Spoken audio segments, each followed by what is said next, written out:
Assalamu alaikum. Que la paix soit sur vous. Ici Ahmed l'imam du Centre islamique de l'Outaouais.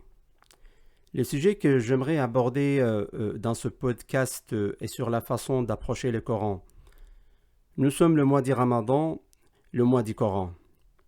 Un mois où nous essayons tous de nous connecter avec les livres de Dieu. Mais comment aborder cette merveilleuse parole de Dieu? La question est souvent posée.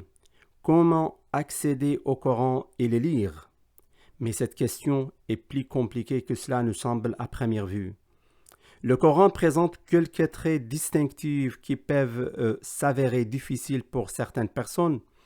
Tout d'abord, le Coran est à l'origine en arabe, donc lorsque le Coran est lu en français ou dans toute autre langue, il s'agit évidemment d'une traduction.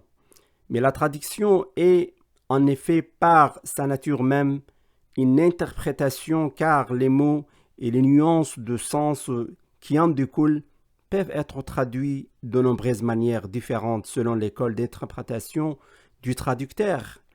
De plus, les mots dans lesquels traduites sont compris à travers une histoire culturelle qui peut ou non être en accord avec les messages coraniques.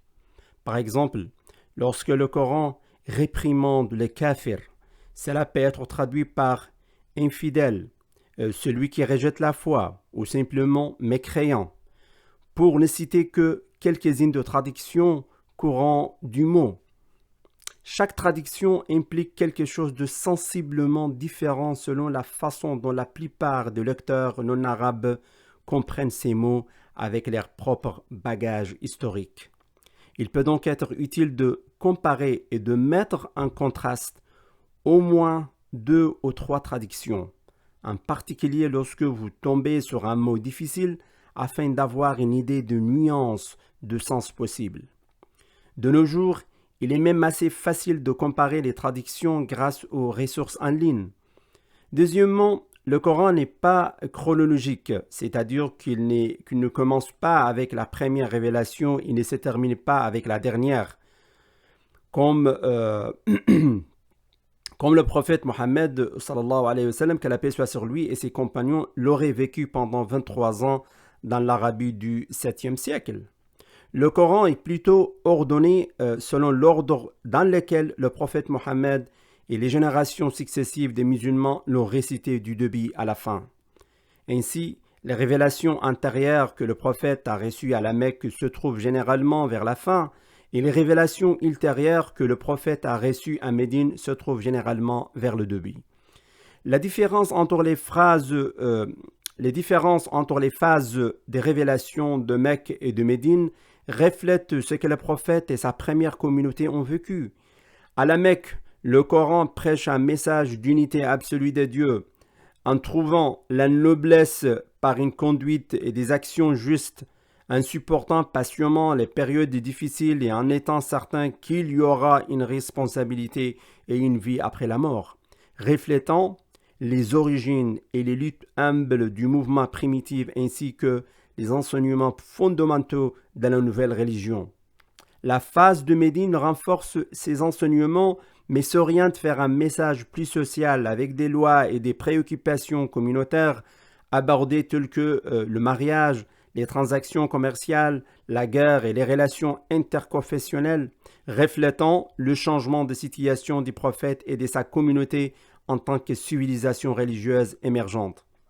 Enfin, les chapitres du Coran, en particulier les chapitres les plus anciens, sont en grande partie constitués d'une forme narrative non linéaire, sans début, milieu ou fin clair.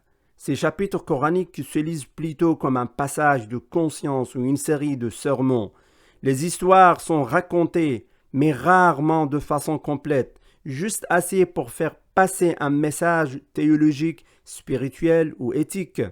La clé est de comprendre que le Coran est un récit moral dans lequel les histoires, les bonnes nouvelles, les avertissements, les prescriptions et interdictions sont tous utilisés pour soutenir les enseignements de base. En d'autres termes, le passage d'une histoire à une autre ou d'une loi à une autre dans le récit coranique consiste à relier toutes les différentes façons dont les êtres humains comprennent un message et les orienter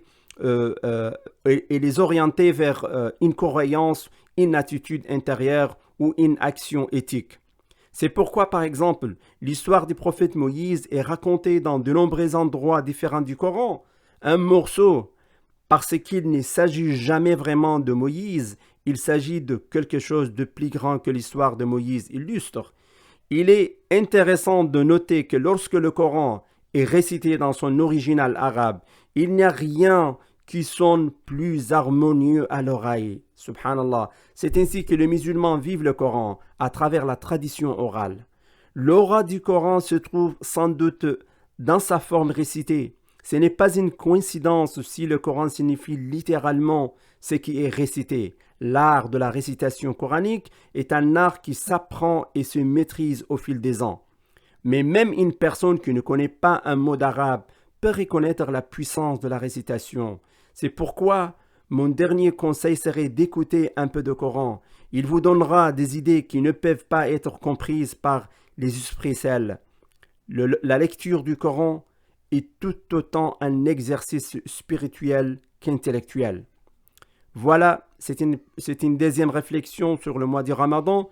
Nous nous retrouvons dans d'autres podcasts pour poursuivre, Inch'Allah. À bientôt. Assalamu alaikum. Que la paix vous accompagne. Alhamdulillah. Allahumma laka sumtu wa bika amant wa ala rizqika aftart. Faghfir li ma qaddamtu wa ma akhart wa ma asrartu wa ma a'lant. ذهب الظمأ وابتلت العروق وثبت الأجر إن شاء الله. اللهم بك نمسي وبك نصبح وبك نحيا وبك نموت وإليك المصير. اللهم رب السماوات السبع ورب العرش العظيم، ربنا ورب كل شيء، منزل التوراة والإنجيل والفرقان، فالق الحب والنوى، نعوذ بك من شر كل شيء أنت آخذ بناصيته. أنت الأول فليس قبلك شيء، وأنت الآخر فليس بعدك شيء، وأنت الظاهر فليس فوقك شيء، وأنت الباطن فليس دونك شيء. اقض عنا الدين وأغننا من الفقر. يا من لا تراه العيون ولا تخالطه الظنون ولا يصفه الواصفون ولا تغيره الحوادث ولا يخشى الدوائر ويعلم مثاقيل الجبال ومكاييل البحار وعدد قطر الأمطار وعدد ورق الأشجار وعدد ما أظلم عليه الليل وأشرق عليه النهار، ولا تواري منه سماء سماء ولا أرض أرضا ولا بحر ما في قعره ولا جبل ما في وعره. اجعل خير أعمالنا آخرها وخير أعمالنا خواتيمها وخير أيامنا يوم نلقاك فيه. اللهم آمين. تقبل الله صيامنا وصيامكم وضاعف لنا ولكم الأجر.